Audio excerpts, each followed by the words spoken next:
Tim Gordon here from Autosavant.com with your July 16th edition of the Afternoon Commute. A little bit different today because I'm coming to you from a stopped car initially, and that's because I have some stuff I actually need to read to make sure I get the quotes right, because it would be impossible to do so otherwise.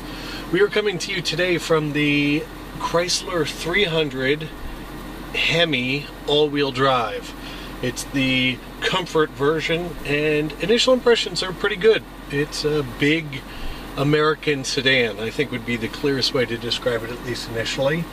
Now, I can tell you that the Hemi moves it right along, but more on that when we do our full review. It'll be up next week at some point.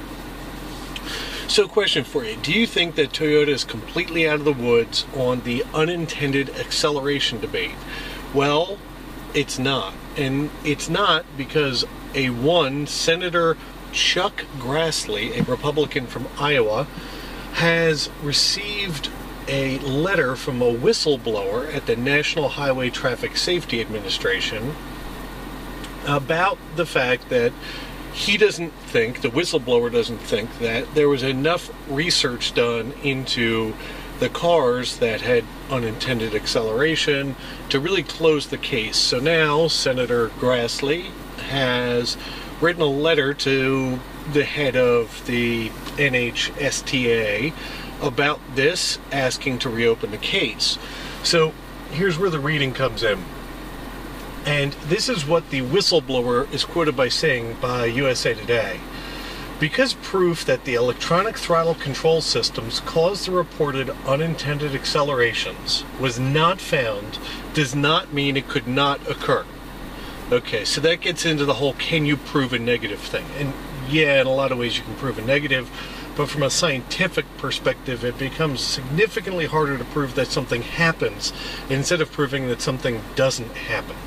So again, that was because proof was not found does not mean that it could not happen. So in other words, just because they didn't find anything doesn't mean it wasn't the case. Well, that's all fine. This all comes down to a term that was new to me, but it's this concept of tin whiskers. And what tin whiskers are is when they solder electronics boards, they use solder. And solder is basically made up of tin these days. It used to have more lead in it because of new legislation, they've removed most of, if not all of the lead out of it. And tin, in the right conditions, is supposedly capable of growing these little whiskers, is why they call them tin whiskers, I suppose, that then cause cross-firing on the electronic circuits and can cause all kinds of problems. Well, Toyota has come back and said that, you know, it's never been seen in any of their stuff. Also, a good point was brought up in the fact that it wouldn't be specific to Toyota if this tin whiskering problem was really a problem. So where is all this coming from? Well, I did want to take a step back and talk a little bit about Senator Grassley, because he's been poked fun at by not just me, but he has a Twitter account, which he's clearly tweeting from himself, because there's no way a PR agency would tweet the things that he does. So I just randomly picked out 3 example tweets of his to read to you, at least as best as I can read them, to give you an idea about the man who's opening up the investigation into Toyota. So here's one of his tweets. Last night, 44 PPL for people at Charter Oak Town Meet Q&A, all one thing, debt, farm bill, partisanship, SOSEC for Social Security, Obamacare, education, EPA regs. Okay, did you get that?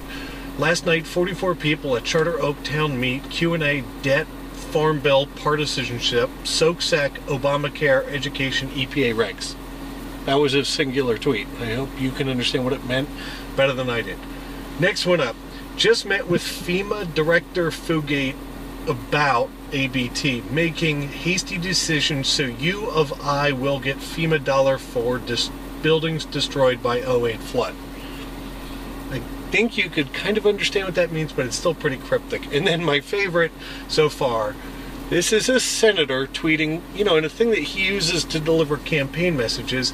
I've turned to history, period, channel, period, several times this weekend always pawn shop, period. No history, period. Change name with a capital A to channel to no history.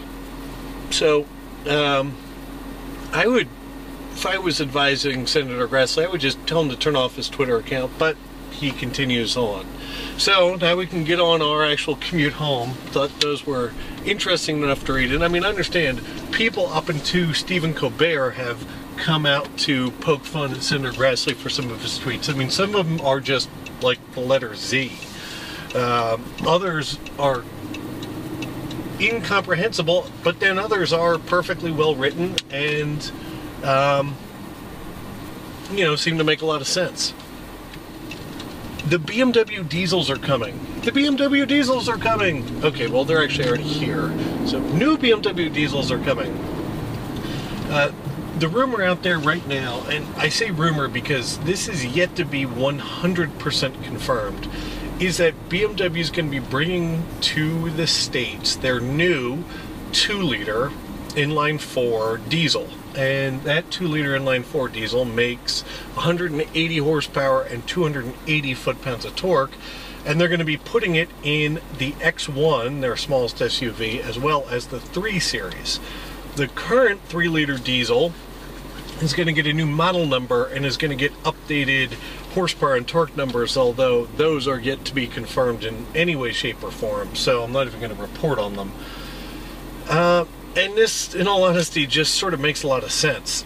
The BMW diesels aren't, you know, barn burners as far as how well they sell, but they do sell, and with fuel economy getting to be such a big thing, you can only assume that a 2-liter inline 4 version of the BMW diesels is really going to put up some very impressive fuel economy numbers. And finally for today, the SRT Viper, which in my opinion might be the most exciting automotive thing in any way, shape, or form to come out this year, is getting a racing variant, which we saw at the New York Auto Show, the GTS-R. Well, last night on Speed TV, who I love and I hate because they carry Formula One, but Fox steals it for some of the races and doesn't show them live. But anyway, it's a different subject for a different day. Anyway, on Speed TV last night, Tommy Kendal, the former Trans Am driver, announced that he will be driving a GTS-R in the American Le Mans Series. Now, Tommy Kendal, for those of you who don't know or don't remember, used to drive a Mustang in the Trans Am Series, and he was dominant and awesome. It was some of the most exciting racing that was out there, and knowing that he's coming back to the American Le Mans Series, which is my personal hope, the Le Mans Series in general is my personal hope for auto racing, because they're doing a lot of things to try to actually drive innovation in their cars, not just making them spec racing series. So stay tuned for that later this year. He'll be making his debut. You know, they pulled him out of mothballs to put him back in a race car. It's pretty awesome, and we're really looking forward to seeing that back on television. As usual, Kevin Gordon from AutoSavant.com, and I look forward to talking to you guys tomorrow.